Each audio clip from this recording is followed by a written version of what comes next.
that somebody whose politics are founded in anti-Westernism should be in charge of the greatest city in the world, the biggest, most important city in America. Sorry to those of you who are locals here, but that's just the stats. It seemed impossible to people that you'd actually have somebody who's declared repeatedly that his politics are founded in this anti-Westernism. That is also, of course, anti-capitalism, of course, anti-Israelism. What exactly the ideology of our new mayor is disputed by some, but I think it's actually rather obvious. There are those that are considered the righteous Gentiles.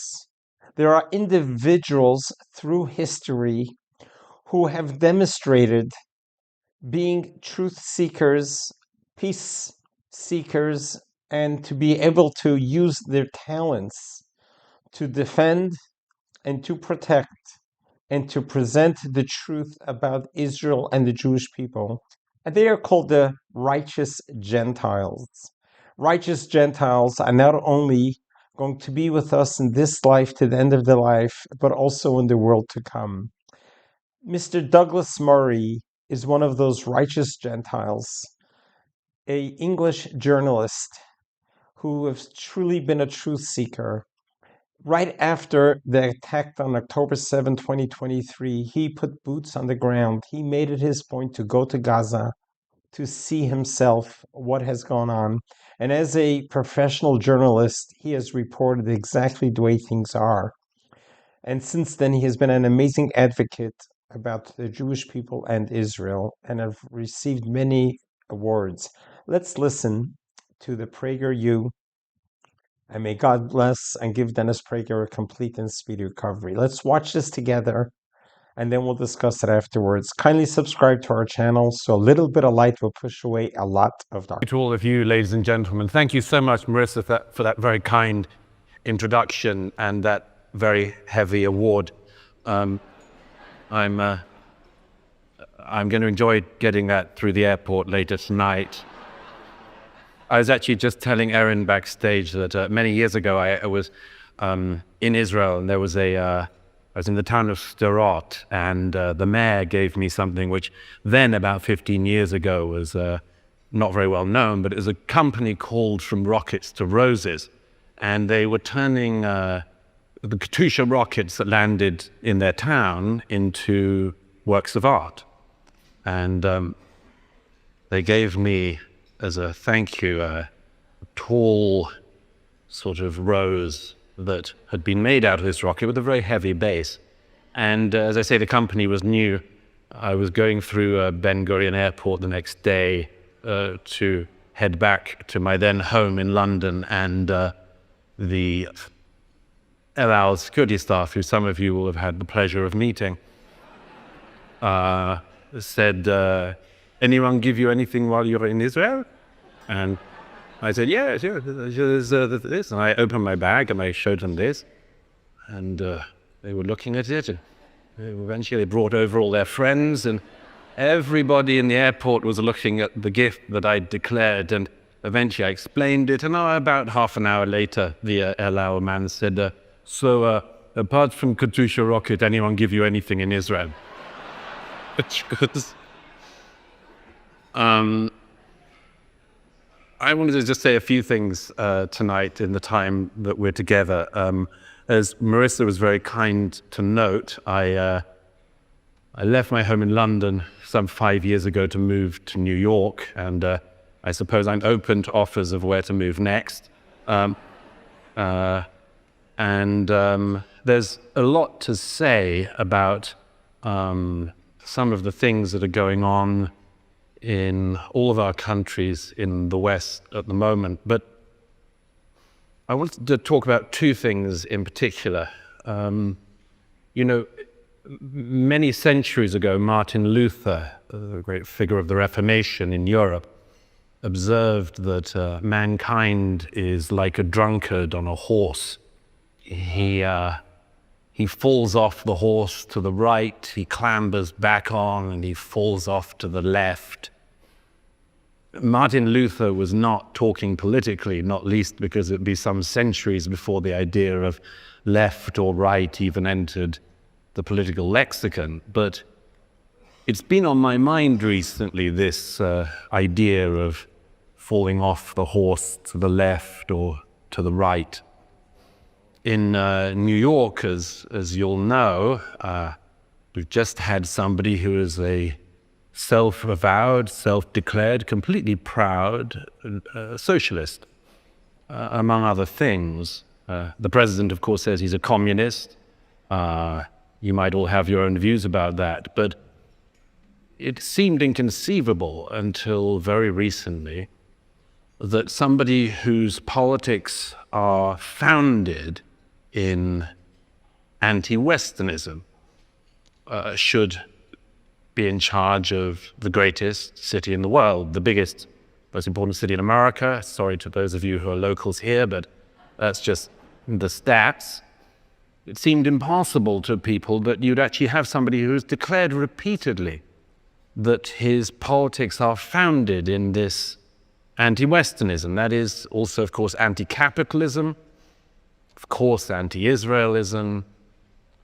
What exactly the ideology of our new mayor is disputed by some, but I think it's actually rather obvious. His own father laid down the blueprint for his career. His father, of course, was a Columbia professor. Who could think that anything bad could come out of Columbia? The mayor, by the way, has the extraordinary distinction of having a parent on the faculty of Columbia but couldn't get in himself.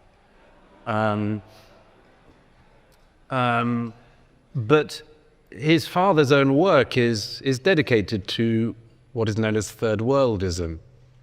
It is the belief that essentially everything that we have in the West is the problem, is the cause of all the world's problems. Nothing in the rest of the world can go wrong unless we have made it so. They can look at China, they'll say, well, aren't there human rights abuses? And they'll say, well, look at the opium wars. This is, you can say something that is going wrong in the Middle East or the Far East, and they will say, but colonialism. You'll point out some human rights abuse on the other end of the planet, and they will say, what about the slave trade, as if this was something that only America ever engaged in. This third worldism or anti-Westernism has never had such a prominent advocate at the heart of America. And this, it seems to me, presents a huge challenge to those of us on the right, those of us on the conservative side, because we at least have to engage with what arguments people like Mamdani put across. Sometimes people put across the argument in response to people like him that there's some specific issue that you can nix. And I just wanted to say that that's, in my view, massively understating and minimizing the scale of the challenge that somebody like him poses.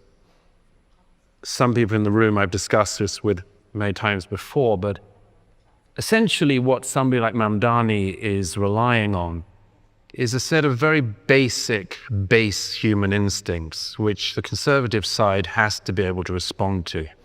The base instincts are essentially envy and resentment. And you cannot reply to appeals to envy and resentment by merely talking about zoning regulations. You can't. You have to find your own way to appeal to equally deep instincts. And I'll come on to that in a second. But one of the things that's probably on many of your minds, as it is on mine at the moment, is that just as we've seen people drunkenly fall off the horse on the left, so we've seen some people drunkenly fall off the horse on the right. This is something which it's worth lingering over, particularly in this esteemed gathering here tonight, because perhaps the greatest critique that the right has been able to have of the American left in recent years is that they haven't been able to keep their extremes away from their center. Remember that, just go back 5 years, what were the most useful things for Republicans that Democrats said? Defund the police. What a stupid slogan. What a stupid, stupid slogan.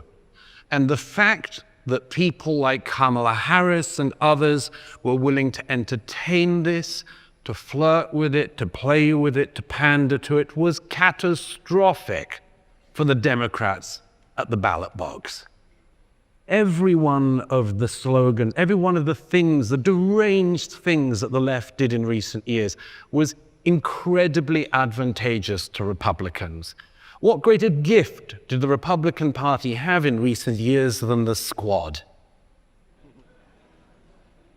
Donald Trump couldn't have hoped for a better group of critics than the Squad. And the fact that the Democratic Party seemed incapable of distancing itself, indeed became completely wrapped up with the most extreme bits of their own side. They got wrapped up with the people who believe that none of us are born with any genitalia that's discernible. Doctors just sort of guess it. A bigoted nurse decides it's a boy or a girl. And this stuff was devastating for the political left. Well, I would say we now on the political right have things that are equally potentially devastating. The most potentially devastating one we have at the moment is something which people in this room have been close to, I've been close to. There are individuals, some of whom were friends, some of whom may be able to remain friends at some point or be friends again, but we have people on our own side who are playing with things that are utterly disastrous for the conservative cause. The most obvious one, the stupidest one, so stupid that, again, I can't believe it hasn't been somehow mandated by the Democrat Party's headquarters, is the fact that prominent conservative commentators and podcasters would be playing with the most evil viruses of the 20th century. Nothing is more delegitimizing for the conservative side than to have people who claim to be on the conservative side playing footsie with Nazis and anti-Semites and racists.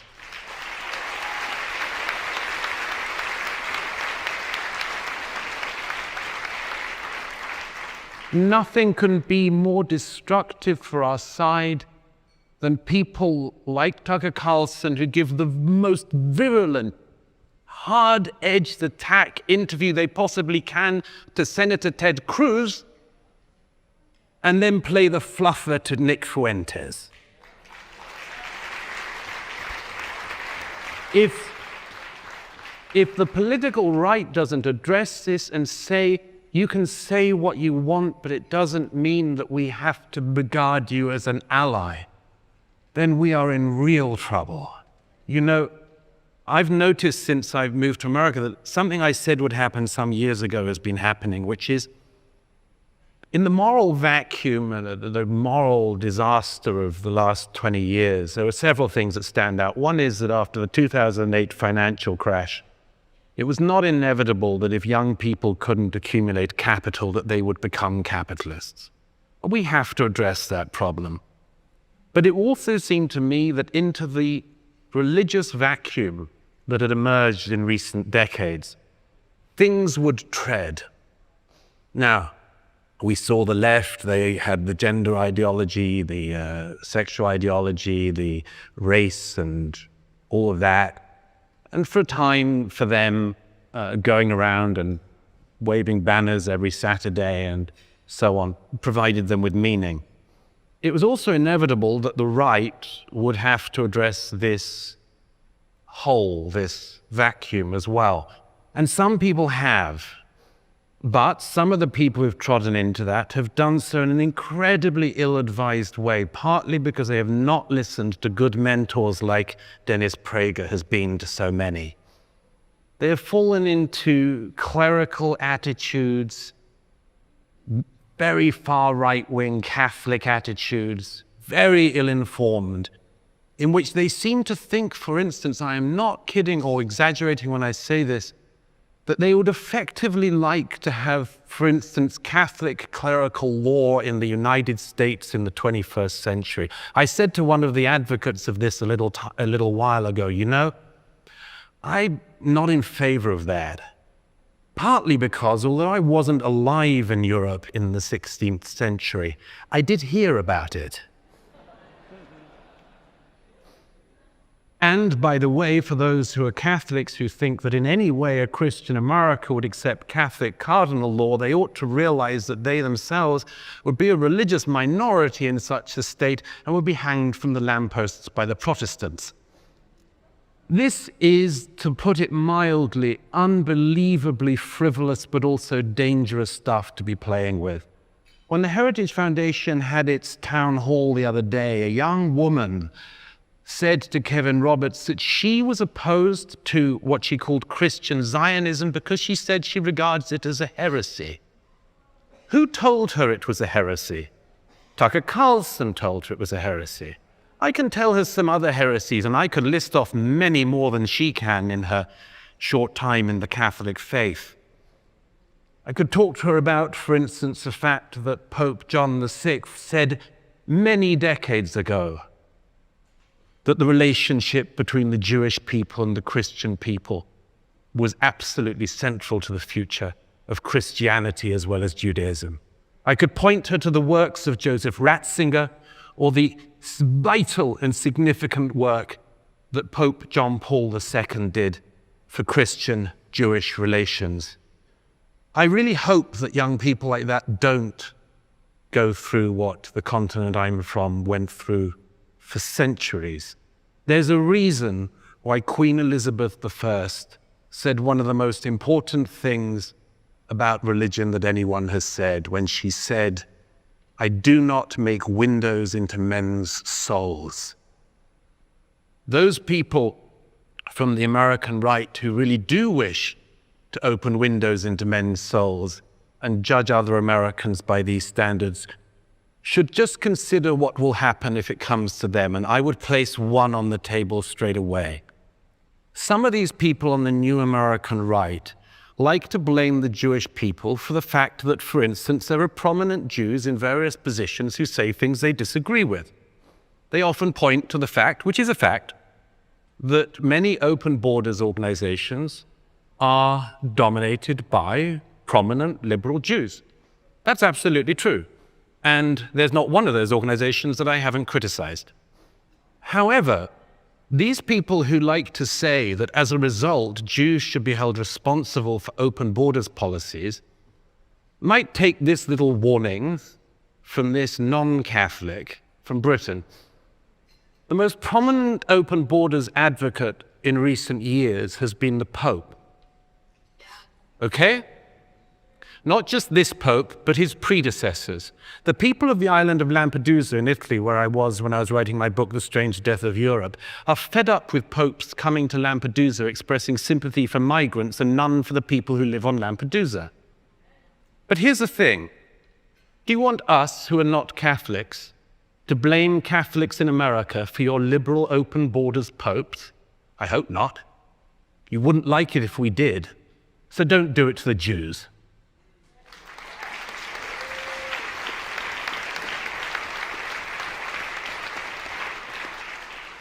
Let me say just a couple of other things. The first is, I said earlier, we have to find things to respond not just to the right, where it's gone wrong, but also, of course, to the left. And by the way, what a great sign it would be in this country if, whereas the left can't control its borders politically, socially, hygienically, the right could. What a good thing that would be for the right in this country. But I said that we have to find ways to reply to the deep things. And I believe on these issues, as Dennis Prager and others have said for years, We have all of the best cards. Let me give you one. The left, as I said, with Mamdani and others, is focused on the politics of envy and resentment. How do you counter that? I'll give you a couple of examples. One, the greatest example in America of all, aspiration. Aspiration, the knowledge that if you work hard, you will improve your lot in life and the lot in life of the people you love. If we make this work in America, we can destroy the left's appeal to resentment. Let me give you two others. Gratitude. Gratitude.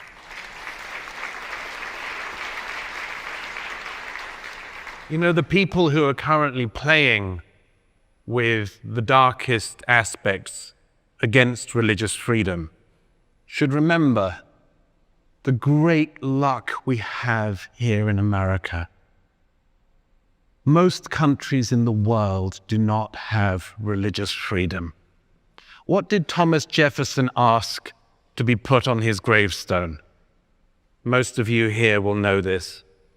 But Mr. Jefferson himself asked on his gravestone to be written that he was the author of the Declaration of Independence, the author of the Statute of Virginia for Religious Freedom, and the father of the University of Virginia, because these were the things he was proudest of, that the Statute on Religious Freedom broke something that had torn Europe apart for years and solved it. These are gifts we have been given in America. Many, many other gifts exist in this land as well.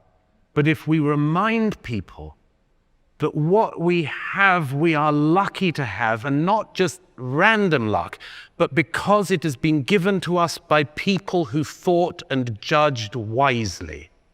And that is why we're here.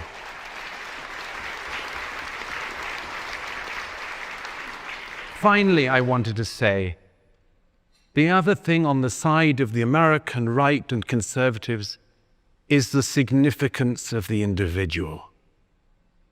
The left talks in grandiose terms, but also non-human terms. It talks about class struggle. It talks about economics. It talks about all its vaguely Marxist or watered-down Marxist views of how society works. But what they cannot account for ever is the individual. And you might say, well, the great man, the great woman theory of history, that's so dated. No, it isn't. That is a deliberately deracinating and demoralizing line of the left, to pretend that individuals don't make the course of history. They do. And it's not just that the course of history is made by presidents, by kings, senators, even some congressmen. It is that it is made by every individual, including those in this room. Let me finish by citing something that has been much on my mind in the last few days. Some years ago, I did an interview, a video for PragerU in the Great Books series that Michael Knowles was doing. You know Michael Knowles, he's very shoddy-looking, badly dressed guy, deeply in need of a tailor. The wonderful Michael Knowles, Dennis's suggestion, decided to do a set of interviews with people about great books. It's a wonderful series. I hope that many of you will know it. As with so many of the PragerU videos, it's gone so far and so wide. And Michael asked which great book I wanted to do, and I said to him, I said, it's a bit of a cheat, but I'd like to do King Lear, which is, of course, a play, not a book, but it's published in a book form, so I thought I could get away with it. There's something in that I mentioned to Michael during that interview, which I'd like to finish with by sharing with you here tonight. At the midnight of the play, something extraordinary happens. Gloucester, one of the few good people in the play, is going to be blinded. His eye is to be torn out by two of his enemies, one of Lear's daughters and her husband. And whenever I think about King Lear, I always think about this scene, but I also think of something that one of the great Christians of the 20th century, C.S. Lewis, said about this play, and I wanted to share it with you. He asks how we as humans can act in the world, and he asks it by going to this scene, Act 3, Scene 7 of King Lear. I hesitate talking about any play in the presence of a great actor like John Voight, but allow me to get away with it.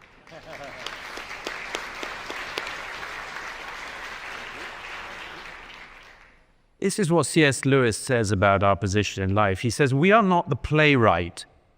We are not the producer. We are not even the audience. We are on the stage. To play well the scenes in which we are on concerns us much more than to guess about the scenes that follow.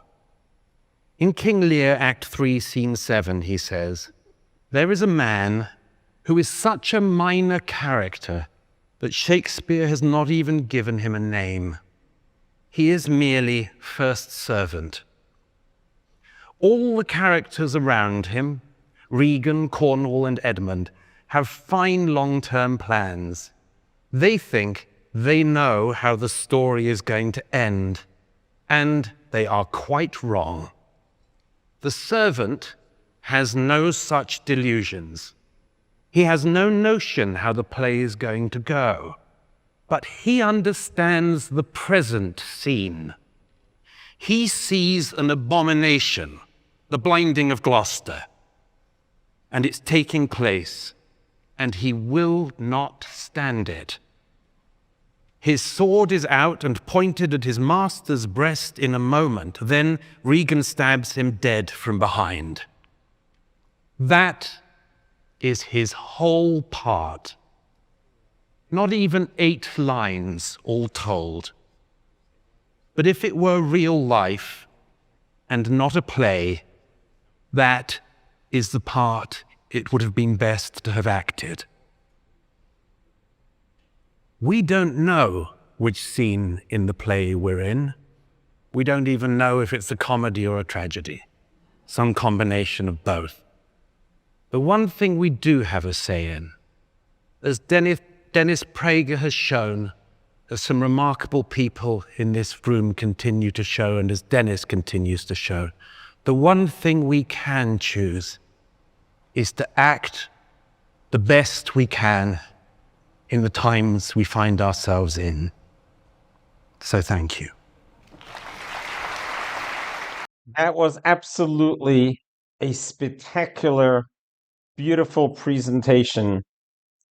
God bless Mr. Douglas Murray for your amazing oration, words from your heart, and words that are spot on.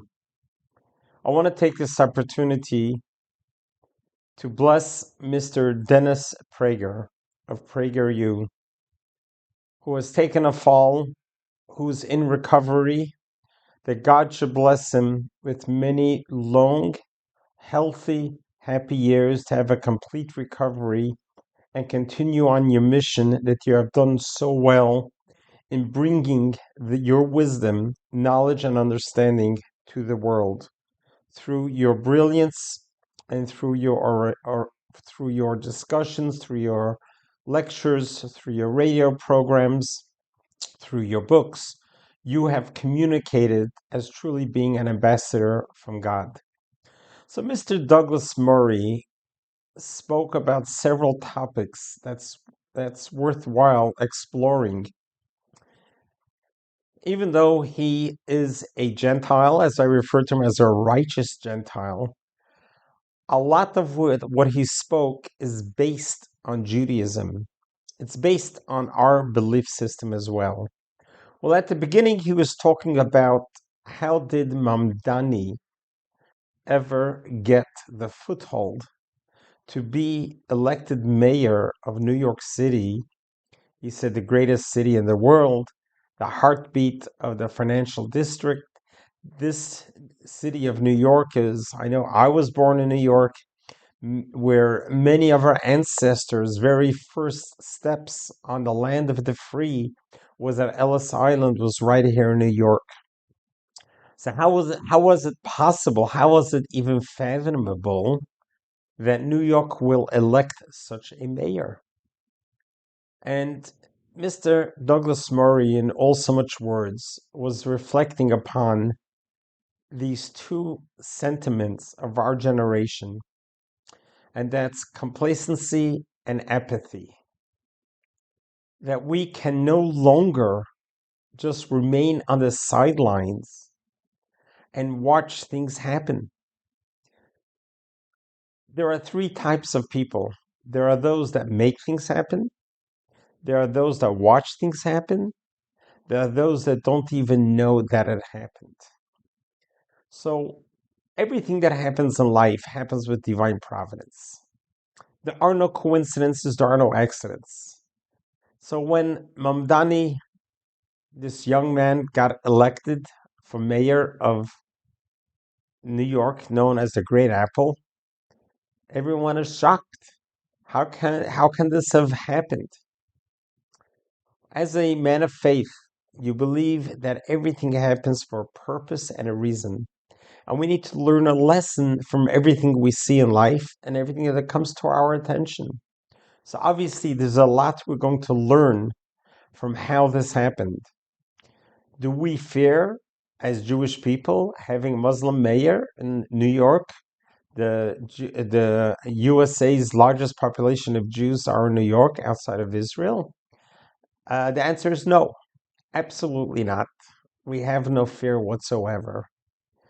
We remember how everyone was so worried when Barack Hussein Obama got elected as president. What's going to happen with the Jewish people? We survived it. We have been through history. We have survived a lot worse. If anything, it makes us stronger and greater. During these elections in New York, the Jewish community has united itself more than before to be able to fight for one cause together. And Jewish unity is critical. As the saying in our prayer book is that God blesses us when we are united. So thank you, Mr. Mandani, for uniting the Jewish nation, because now we are stronger together. And no, we're not worried. We're not scared of what's going to happen to New York, because the heartbeat of America, of New York, is not in your hands. It's in the hands of the people of New York. So we'll do just fine. And any of your ideas that you may have sold yourself for, we know you're not going to be able to deliver anyway, so it's irrelevant. But Mr. Douglas Murray spoke about, very interestingly, about the idea of the individual. And he's saying that the Democrats are totally the left. The woke is trying to destroy the individual or to diminish the ability of individual. As he said, that is the antithesis to life. On the contrary, we in the world understand and appreciate. And this is something that Judaism teaches, that in the books of mysticism, Kabbalah, it talks about the idea how every individual is handcrafted specifically and purposely by God Almighty. There are no accidents or coincidences. You weren't born by chance. You were born by design. Not only were you born by design, but the day you were born, God said the world can no longer exist without you. So yes, you have a very special place as an individual in this world. So much so that you are here for a specific mission and a specific purpose. And God is going to give you the ability, the talents, the strength, the means to succeed on the mission. So you need to be able to recognize that you're not just here in the world by chance. You're not just one of many, but you are one. You are an individual.